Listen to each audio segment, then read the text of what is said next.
minutes to pop up, but awesome. I think, well, not quite yet. Let me see here. Maybe change the settings. That might help because right now it's just showing friends. Let's go public. How about public? Public's important. There we go. Now, if you want to share that on your Facebook page real quick, then we can be in multiple places and all of anyone can watch and see. And I'm going to turn on the comments here. My name is Dr. Sharnael Wolverton Sehan. It's been a little bit since I've seen you guys. So excited to be out of Facebook jail. Yay.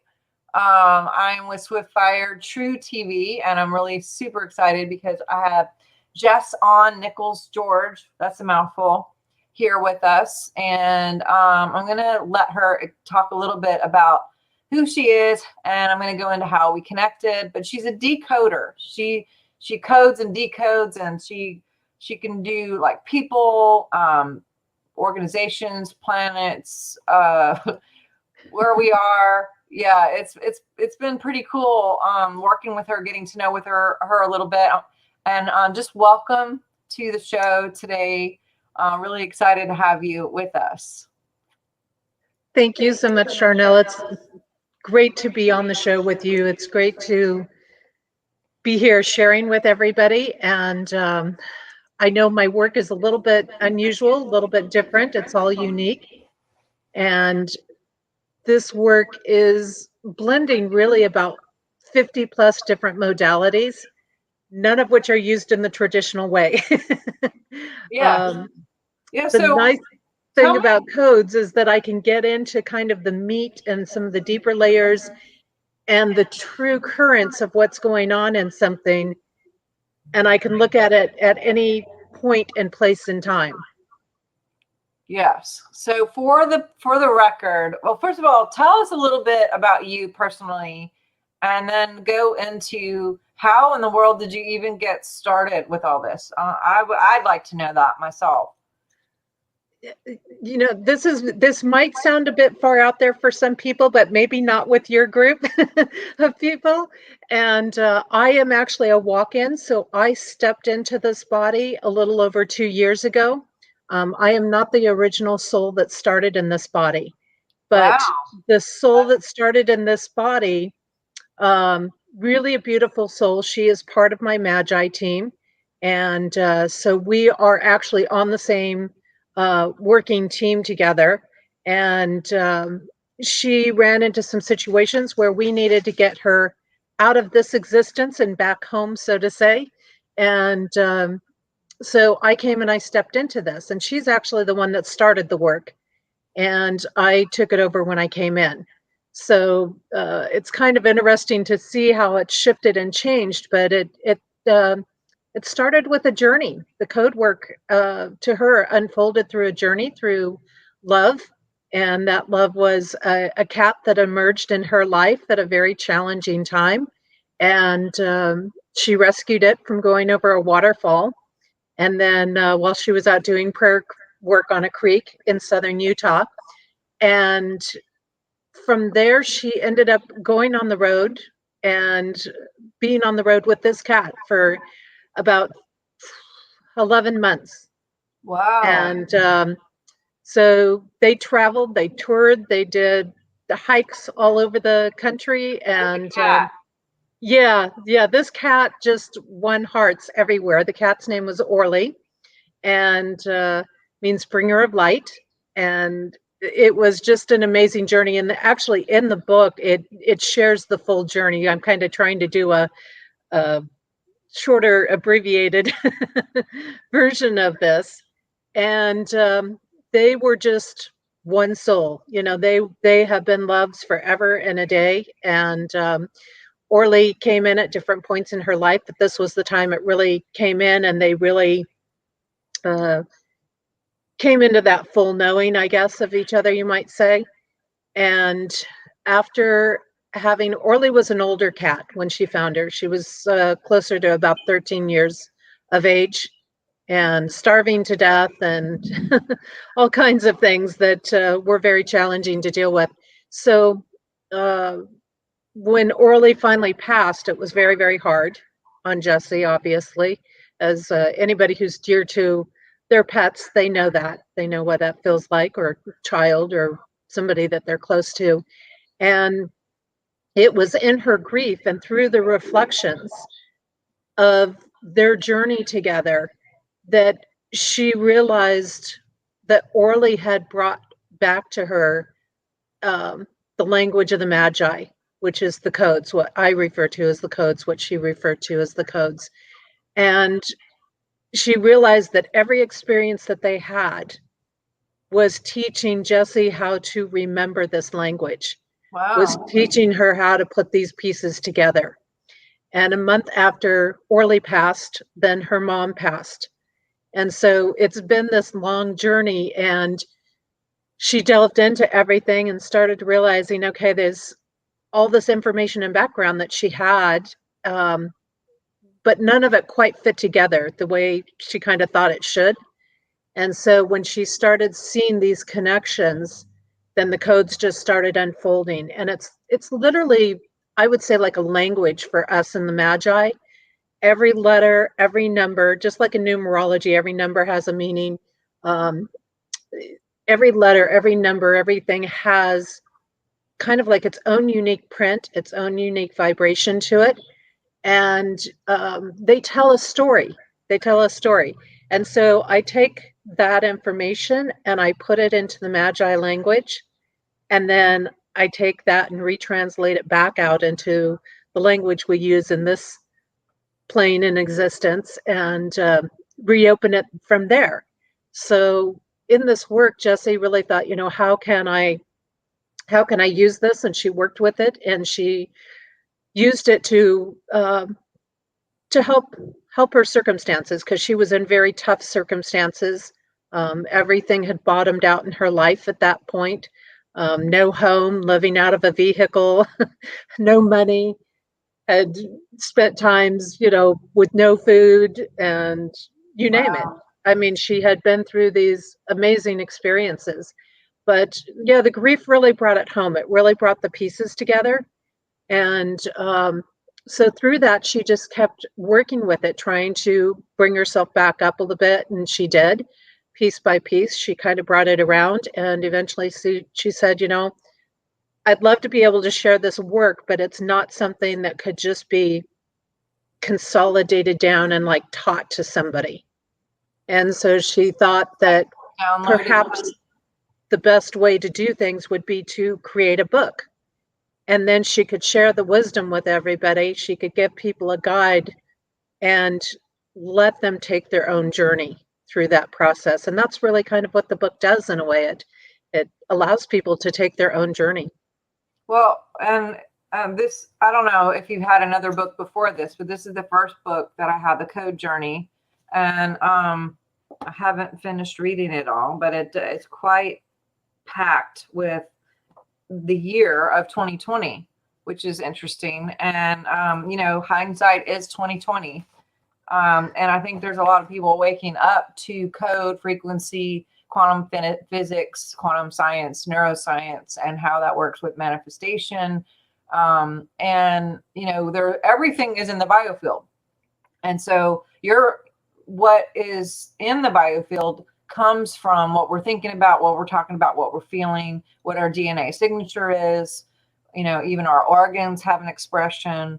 And you're bringing this whole new layer of, because when I've seen the field, I see code, I see colors, I see numbers, I see letters, words, geometry, things that I don't even understand. And I love how you're bringing in this whole language of code to the surface, and able to basically take the language and bring it into an English version where we can all understand what this code is about. And we use technology like remote biofeedback to read code. We use scalar waves to read. I mean, there's different ways to read it, but you're able to take like words, names, organizations, cities, states, and what you did. Is this for America or is this for the world? Like this specific? That book is actually for the world. And every year it changes a little bit. This is the 2021 version. I just bought that yesterday. I'm so excited to get the new one. And it's actually, there's no right or wrong in how to use it. I've created the last couple of versions on my own, but this is actually the 4th year that it's out. And this is the first year I've made it available on a wholesale level. So if somebody has a favorite bookstore or something that they love to give business to, they can have that bookstore order it up for them. So every year it's a learning process. Every year it's kind of refining a little bit, finding its flow. And I've had a lot of great comments about the flow that it's in now for this year. And it kind of reminds us that we're both simultaneously on our own journey and also on a journey as a collective human race, or as souls sharing this space and time. Experience, this dimension. So the book kind of really focuses on that shared journey that we have. And that's important because this is about a 650-page book, in case anybody's wondering. It's not a thin little it's not a thin little piece of pamphlet, but it's broken down, and it's got the year's influences, and then it breaks down the layers within the year, like generations and starseed grouping energy that's present, and those types of things. So it breaks down these other layers within the year. And then I have it broken down in sections by the month. So every month there's influences, and then I also include the influences of like the full moon and the new moon energies. And this year I actually added in on the full moons the breakdowns for northern and southern hemispheres. So they do have some of their own unique energies to them for that. And then I have additional portal energy, which might be meteorite activity that's going on, or the solstice, or an equinox, or something like that, that opens specific portals of energy additional for us to work with. And then I also have angel-inspired energies that are usually a collective of about 5 or 6 days period.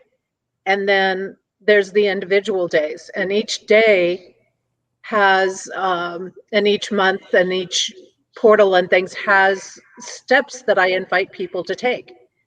So what's really cool with this book is, even though the information is this kind of base information for everybody, at the same time everybody finds their own piece within the information.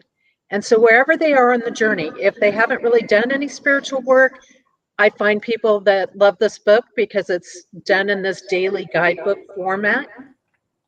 And then people who are very advanced, who have been working on their path for decades, I find also love this book because it keeps growing with them. It doesn't stop because you hit a certain point in your growth process.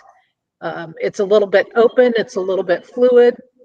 And then this year I brought in questions in addition to the invitation steps for people, so that it's really taking the opening of the mind to another step. So it's unwinding the programming of the third dimension and the heavy energy that we maybe have been born into, or have gotten through watching TV, or spending a lot of time on the computer, or whatever it is. And then it starts to get us rethinking for ourselves. It starts to open up our own processes.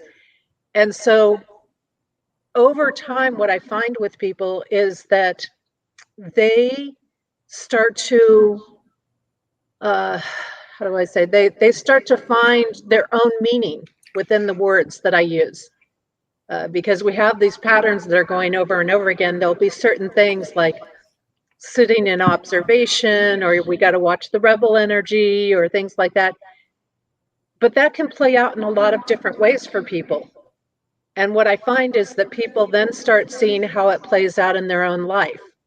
And they start realizing, okay, when I come across this term, I know that usually when that's coming up, that energy pattern is coming up, that certain things need to be accounted for, certain things need to be paid attention to, or like I have certain patterns that are, when the unexpected energy patterns come up, I pretty much have to throw all plans out my window that day because I know that I'm going to get hit with people needing a lot of attention or needing things from me that, I couldn't have planned for or prepared for. So it kind of provides that foresight, which I think is so valuable to have. Well, It did. and I want to share a little bit about my testimony as well, which I shared with you yesterday. But for the sake of the people who are on here, can you give us, and for time's sake, we just have a few minutes. So I hope that, I want to pack all this in, but where are we as a nation, and where are we with what's going on in the world? Like, is according to the code that you're looking at? Because I know you did America, you've done figureheads. Like, what's going on right now as far as the code goes in our nation and with presidents? So as far as code goes, last year had a lot to do with restructuring, rebuilding things, laying down new foundations for things, focusing on what can create stability for us in our world. This year, we're dealing with a lot of change. And I like to equate this, and I'm sorry, my nose is itching a bit, but I like to equate this with, when you do a remodel. Sometimes when you get that tear down house, you have to get down, you have to rip the walls out, you have to get down to the foundation. And then, you don't see all the changes right away. But I think this year is going to be that year that we start to see a lot of changes around our world. A lot of the things that have been getting put into place over the last couple of years and that have been getting created, and that the foundations that were put in place last year, we're going to be able to start seeing the shifts and changes and actually making the shifts and changes. Does that mean it's going to be an easy ride and all great, like when you remodel and it's like, oh, look at how beautiful that changes, No, it's not. It's going to come with some bumps along the way. We are in very critical times. We're in a 4 to 5 year period right now, which really is deciding the fate of humanity, to put it bluntly, and to put it right out there, because the choices that we're making, and I think that's the thing, is change doesn't have to be a bad thing, but we're in inevitable change. We're not going to be able to avoid change. So it's an opportunity to kind of explore more options and to not just be repeating the cycles that we've been going through over and over again. We're going to have to get the lessons now. We're going to have to start to come together, because it's not going to be working if we're scattered all around. We're going to have to start setting aside the differences and realize that really we're not so different. We're really striving for the same things in many ways. But it's also going to require personal changes. It's going to require us to look at ourselves and say, is this really the lifestyle that we're wanting or needing? And that's not always an easy process, I think, for people, that change process. If we embrace it, if we make wise choices as a collective, if we honor the shifts and changes and go, yeah, if we're going to have a positive future, we do need to be this collective that's working together. We do need to put ethics and integrity and truth as a forefront. We do need to have freedom, because, matter of fact, just the video I was cutting today, talk about freedom is one of those pieces that is the core to creating. You have to have this space of freedom to create safety, and you have to have a space or a base of safety to really create from, to do anything from, in a sense. So it's going to be interesting. There are going to be adjustments, but it's up to us, really, if we're going to make those adjustments positive or not. It's up to us whether we're going to turn our power over and go, okay, do whatever you want to us as a human race, or whether we're going to come into a more proactive space and not sit on the sidelines and open that door and go, yes, I'm ready for a change. And yes, I will walk away from a company if I need to walk away from a company because they're feeding something that is not going to create a favorable direction for us. Yeah, And so now we're going to speak in code, because I know you mentioned this offline, with all of the censorship. There's certain things. What she's saying is, people might have to make some big choices to not be a part of some things that might be presented to us, and it could, cost us the investment of our jobs or our current situations. And when you talked to me yesterday you were saying it's basically life or death. Like this is life or death. Literally, we're on a tipping point. And I mean, I had called her last night or yesterday afternoon because some significant things that she had projected with my code. She did mine for the year, and I've been watching and seeing, and like there's been like 2 or 3 things that were literally happened and didn't happen but could have happened. Were thwarted because of the work that she had given me. So I had some, I guess, a heads up on what could happen. And the way it was presented to me, there was things that came out that were happening, and she had it all written out about what to do basically, and I did what she said, and that vanished. It literally miraculously stopped, and in 2 or 3 different things. And so I was just like, I have to let you know, please give me 2 seconds. It was her work in collaboration with my own intuition, my own will and my choices, and also working with Tina Sinclair, who did a natal chart on me. I had both of these done with I had 3 different modalities done within like a week, because I wanted to cross-reference where we are in this year for myself personally, and what my responsibility is and what would be my very best and highest. And I had found her, gosh, I think it was just through the internet or something, through Facebook probably. And, just like, okay, we'll try it, but she did it from September last year to, you do it for a birth cycle, a birth year. So my birthday is in September, and she went in all the way to September this year. So I was able to look back on some of the months before I even got my report and was like, oh my God, that happened. So I am looking forward to the book in the future. But yesterday when I gave you that testimony, I was like, okay, where are we? And it is critical. It's very critical. And this is what a lot of us have been saying is responsibility. We are responsible, but this is our time. That love looks like a lot of things, especially and including boundaries, standing up, doing what's best, creating a safe, secure environment for you, your home, your children, and what have you. And when there's people who are, in the profession and opportunist situation to take something of that away and take those freedoms away, then we do have some hard choices to make. And it may not be a hard choice. Maybe it's an easy choice.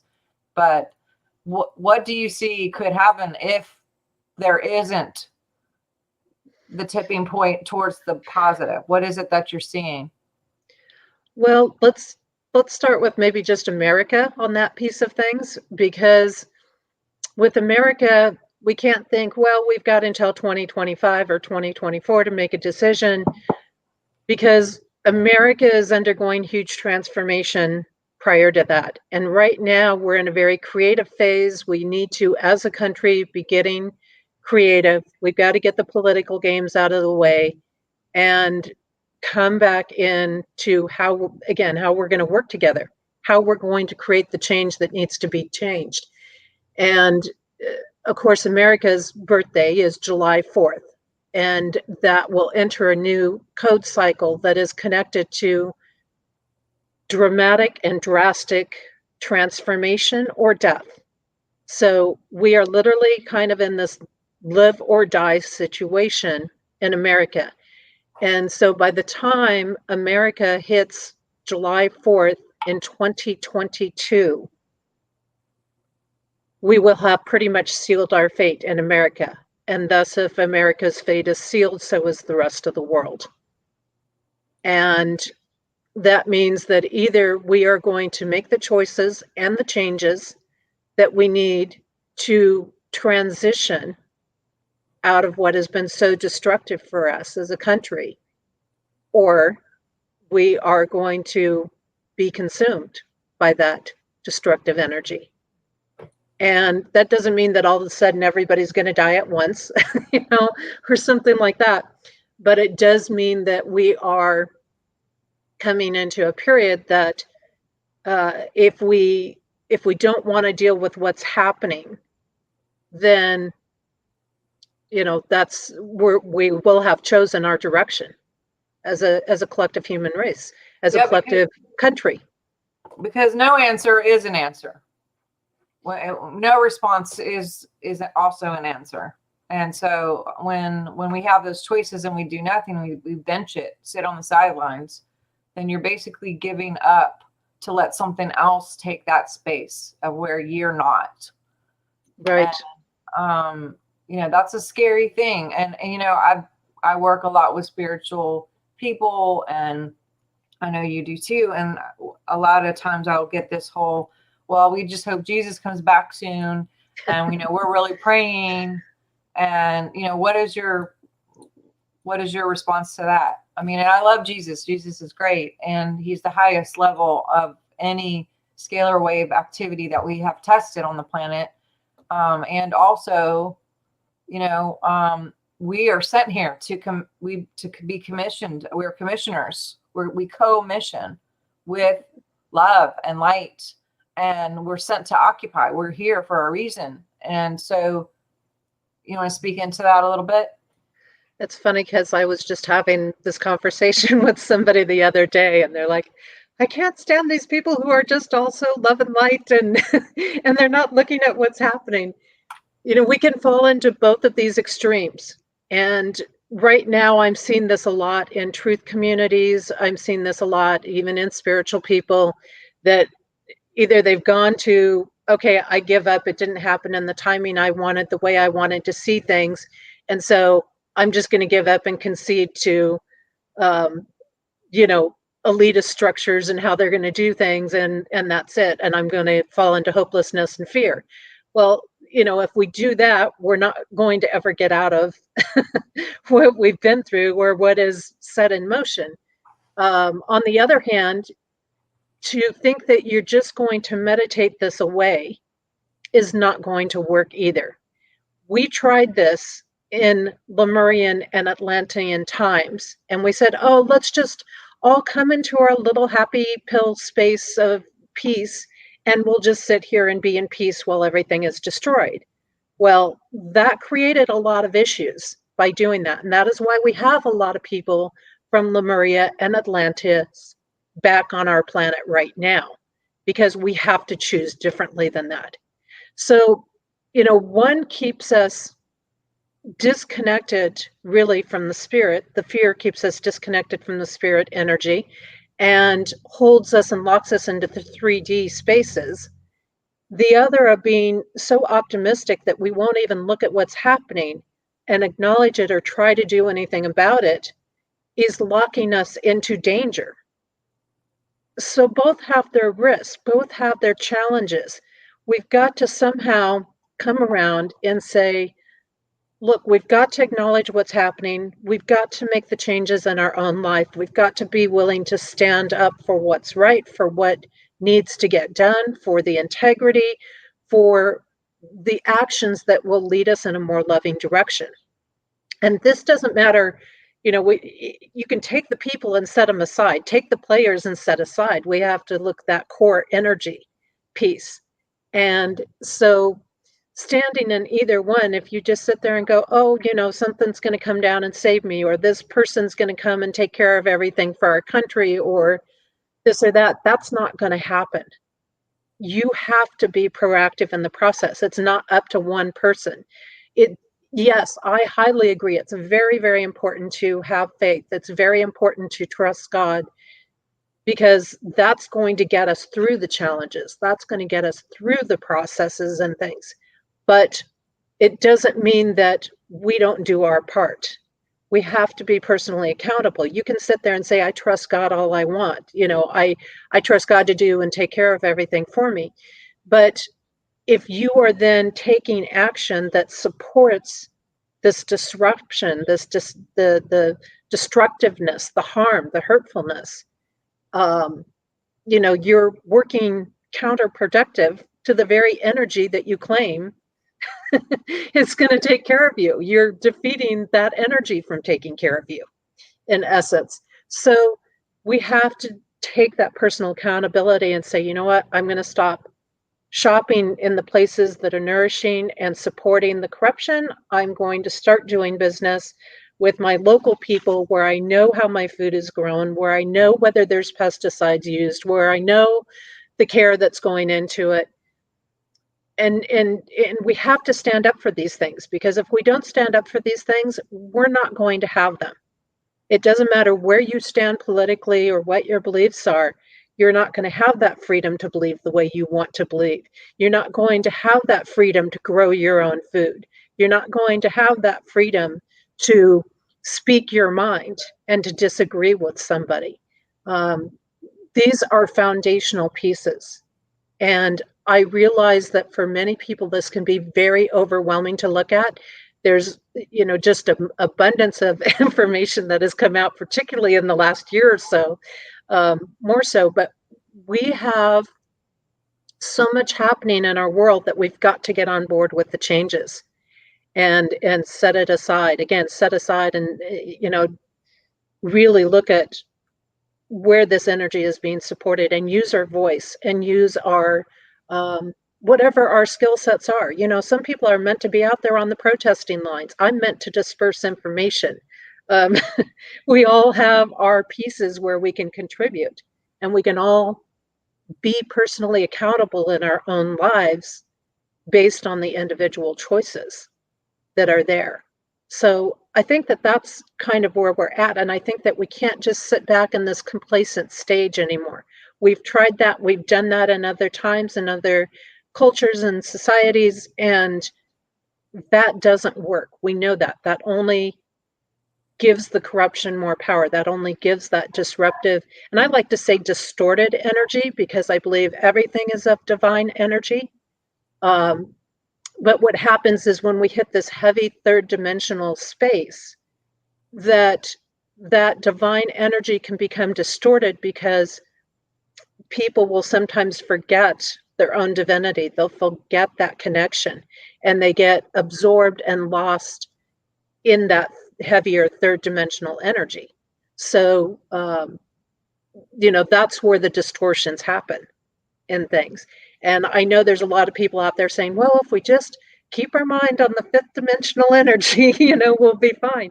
Well, no, because you've got people that are here sharing the space with you that are not operating in that dimensional energy. They don't understand it. They don't get it. They're not on board with it, because they're living in an energy that is afraid of that. And so this is where, whether people have liked Trump or not, for example, he's been such a great asset in many ways, because he can speak the language of the dense existences. He can speak that language. And if you're going to make a change, you have to get that energy to listen. You have to get that energy on board somehow. And you can't do it speaking a language that it doesn't speak. You can't get a message through to an Italian speaking Chinese or Japanese or Filipino or whatever. Okay, you've got to learn how to speak Italian if they don't speak any other languages. Yeah. It's the same kind of concept, just like a child. You've got to get that child to listen if you're going to get them to do something, or to get them on board. Yeah, and this is for time's sake, I'll just say too, going back to the whole you just wait for someone else to do it. I mean, it's like seeing someone homeless on the side of the road with a sign that says, hey, can I have $20 for food or whatever? And you're just like, I pray to God that someone would bless him. It's like, or you could go over there and give him $20 or give him a job or do something, to support him. And going back to your, taking space and dominion and or occupying versus letting somebody else come in and do that. It's like if you have this plate and you pour syrup, on this side and kind of tilt it, it's going to start running down unless you put something there to block it from getting everything else. We got to occupy all of this. We don't have to, we get to occupy, and with love and light, with love. And I say love, people think love means like, oh, I just love, and you can just beat me up and I can go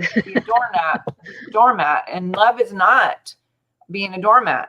Love is actually standing up and loving yourself, loving your freedom, loving your choices, loving your opportunities to be creative and to do the things that you are called to do because you have the will and the freedom and the dominion to do that. Not being told this is what you're going to do or else. That is the opposite. That is very conditional. That is less than love.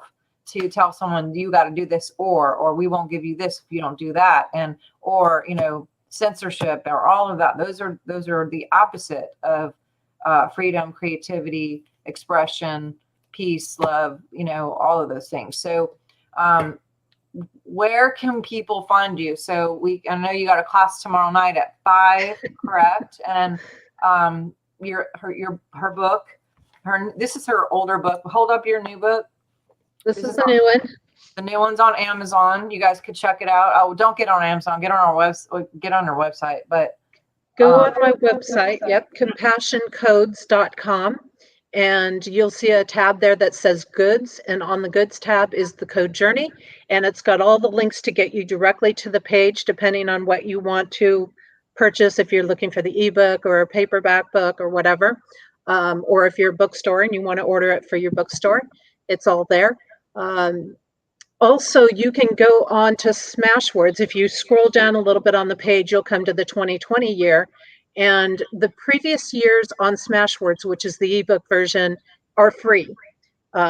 Most people really like the paperback because it is so much information and that you need to be able to flip back and forth easily. But it can also give you an idea of some of the content in the book. And that's a good option.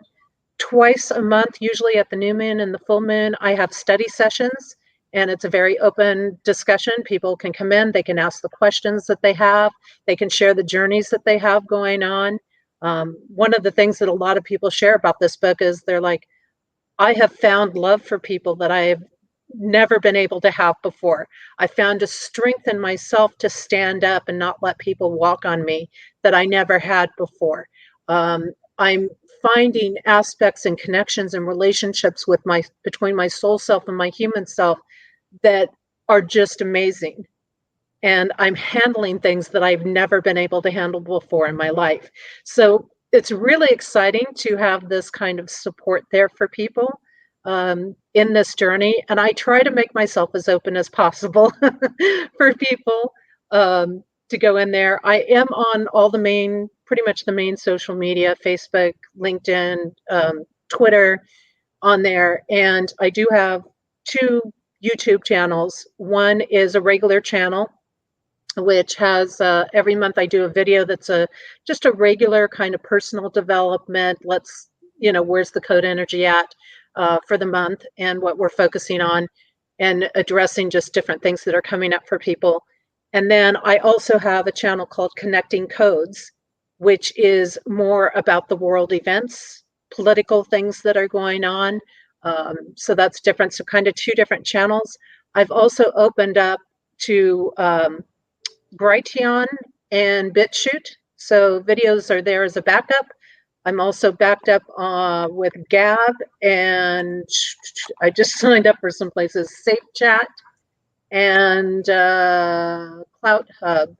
I'm on all of those as well. They're all my backup channels because I have been targeted recently with things getting blocked and having restrictions placed on me and all those fun censorship things. So I do have those backup channels there, and they'll be developing gradually and slowly, I'm sure, but they'll be coming around in time. And I chose those channels because they're probably not going to go down. They don't. I've done the research, and there's no connections to corrupt channels, so they're not likely to be influenced by anybody. Well, thank you, and thanks, Nancy and Tony, for posting those links here on the comments, so you guys can see. If you look in the comments, you can see how to get our website. I'm also going to get it and post it in our comment section too, so people can connect with her and see how she could be a support. I think she's a great tool. She not only connected, she gave me confidence in talking about some things or encouraging some things that maybe I kind of had a hint that I was supposed to do, but I had not really stepped out and like felt the confidence or courage. Because, when we hear for ourselves, sometimes it's like, that's not real. And then it's like, oh, wait, I'm hearing that from multiple people now. And, it's like, okay, maybe I should do this. But also she supplied some support for health, which I wasn't even thinking I would need or go towards that direction. It was literal. That's a whole different thing. But so I am just really encouraged by how she supported me through some could have been bad things. Could have been really, really, really changed my entire next at least 6 to 7 years, if not more. And the ripple effect of that. It got stopped literally within an overnight situation. I was like, what? That is just gone. It's totally gone. So I'm just really thankful for your work. I'm thankful for what you're doing. I don't understand everything you do. I'm not going to pretend to get everything. And it doesn't matter. To me, your heart, your purity, and the science, I'm looking at the results, and I am a results-driven, data green science person. And so for me, this is and the purity of this lady. She truly loves love and light, and she is looking to help humanity. And that is anyone like that, anyone like you, I can partner with that. And so I would definitely encourage you guys to connect. She has a class tomorrow night at 5. Is that Central? 5 p.m. Eastern. I will put all the information in the comments for that as well. Definitely snag her book through her website, please. And maybe we'll do a part 2 here in the future. But thank you for your time. I know you got stuff and I got stuff, and you're just amazing. For those of you who are not already following me on YouTube, please do subscribe on YouTube. I'm also on Telegram now, and that is a much more honest communication, which I absolutely love. I'm having fun just being able to say whatever. And we have a group there where people are talking and commenting, but also go to swiftfire.org to get the free newsletter, because whatever is going on with the situation, I've had friends that are taken off and put back on, taken off. I just came out of Facebook jail, as you know, so I wasn't able to tell you whatever I was trying to say without my website and my newsletter. So go to swiftfire.org, I have a free newsletter, and check out our shows on YouTube. So, but thank you so much, and I will be in touch, and I will continue to tell you all of my great things, and hopefully we'll have you back and do a part 2 in the future. But all right. Thank you, ma'am. Thank you so much for having me on. And I'm one of those people, I can talk forever and a day. You just get me started and I'm there. I can talk as long as I need to talk, and I would love to be back again. Awesome. I'll definitely do. I'm going to connect you with a couple other people to have you too. I think what you have to say about right now is so critical that lots of people need to know this. So please do share this with your pages, guys. Reshare, tag, do whatever to get this out. And we'll be seeing you guys later on. Have a great week. Talk soon.